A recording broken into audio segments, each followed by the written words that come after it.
Thank you for waiting. Would you please state your name and occupation, then state your question? I'm Sakina D'Souza, and I'm a Catholic.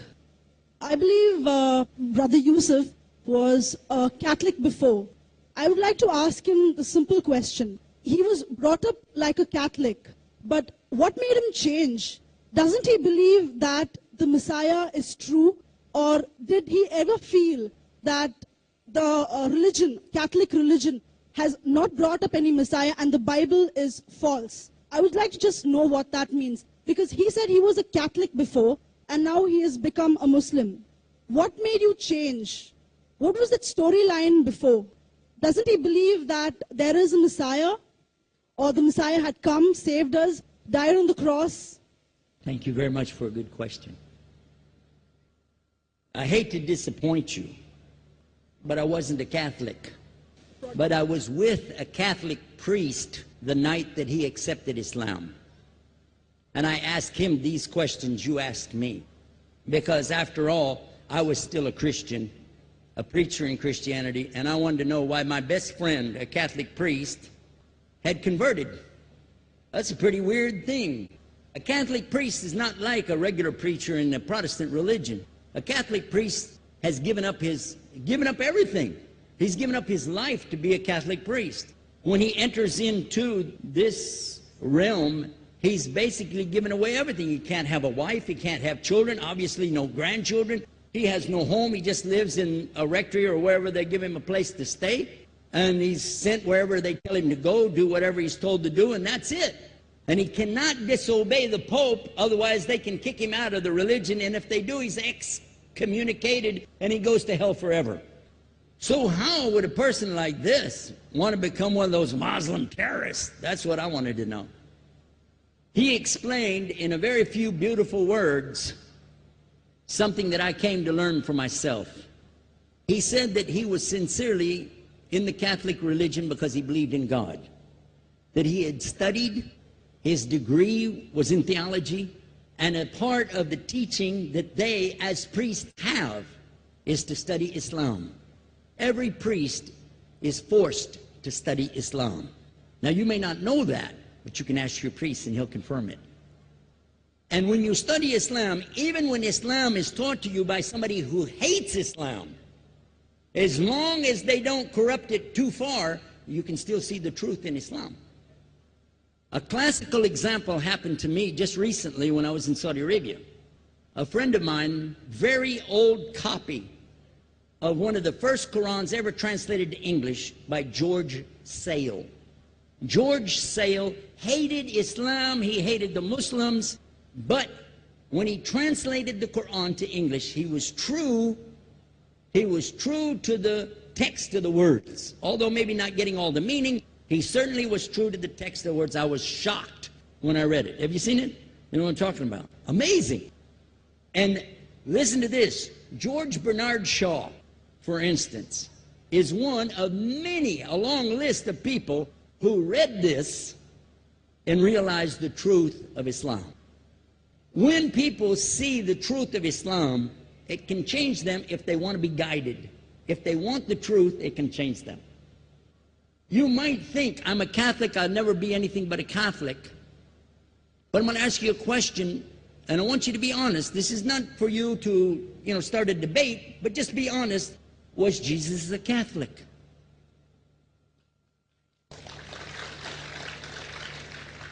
And it's not open to debate, so there's no point in opening that up, because you know and I know he wasn't. The Catholic Church was in business about 300 years before Jesus was born. It's on their website. Don't go like this. It's on their website. That's where I took it from. The Catholic Church was really started in Rome by Alexander the Great. Do you know what the word Catholic means? It means universal. It was the universal church for the Roman Empire. If you didn't join it, you could not be a Roman citizen. And it was opposed to the teachings of Judaism and opposed to the teachings of the early Christians for more than 200 and some years. And they were diametrically opposed to each other to the extent that it was the Romans killing the early Christians. Now, if you understand that, and you go to their website and read, they didn't even take over Christianity until the year 325 AD. And when they did, they changed a lot of things, again, referring to their own website. But if you want to check it in Britannica or Americana or Grolier encyclopedias, go ahead and read about the Catholic Church.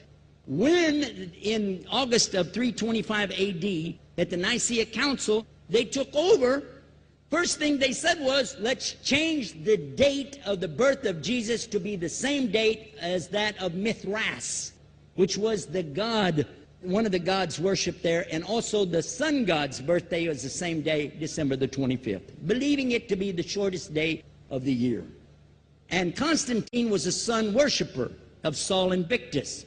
Go to the website, read it for yourself. There are a lot of points, but not the least of which, even today, if you go in any Catholic church, and I have, you'll see so many portraits and statues and idols and images throughout the whole place that for the one who's never experienced that, for a Muslim who knows about these images, he'll be like, whoa, a'udhu billah. Whoa, what's this? The first time I walked in a Catholic church, I was about 10 years old. I was shocked.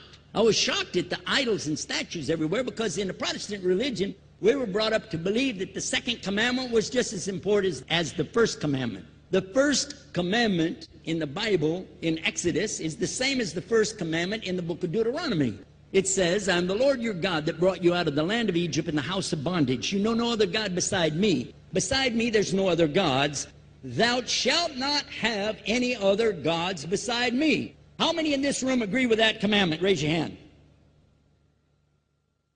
You notice the Muslims are raising their hand because it means Ashhadu an la ilaha illallah. That's the first commandment for us as well. The second commandment you have clearly says, thou shalt not make any idol, any graven image of anything that creeps upon the earth, swims in the sea beneath, or flies in the air above. And I was sitting in a church one time, sitting there in the morning service, watching, the preacher talk, and, they go on and on and on, and sometimes you lose your train of thought. I was looking. Whoa! On the front of the podium, there was a fish. A fish. For the symbol, make you fishers of men. It had a fish. I said, whoa. Then I looked up above his head at the big stained glass window, and it had a dove. And he had the olive branch in his mouth. The dove is flying, the bird, I said, whoa. And then I look over here, and there's a cross with a man hanging on it. I said, wow, they didn't miss a single one. They got them all. Something walking on the earth, something swimming in the sea beneath, something flying in the air above. So look at these two things. Clearly, the first two of the 10 commandments, bang, bang, boom. Because if you said God is more than one, where did you get it from? When Jesus is talking to his own companions and they ask him, what's the greatest commandment? Mark 12:29. Clear. The greatest commandment is to know, O Israel, the Lord your God is one God. And you have to love him with all your heart and all your mind and all your strength. And this is no different from what Prophet Muhammad ﷺ was saying, the same thing to his people. Same thing I mentioned in the lecture. This is certainly for us the same. So what you see is Muslims practicing the commandments, and you see people claiming the commandments but practicing something else.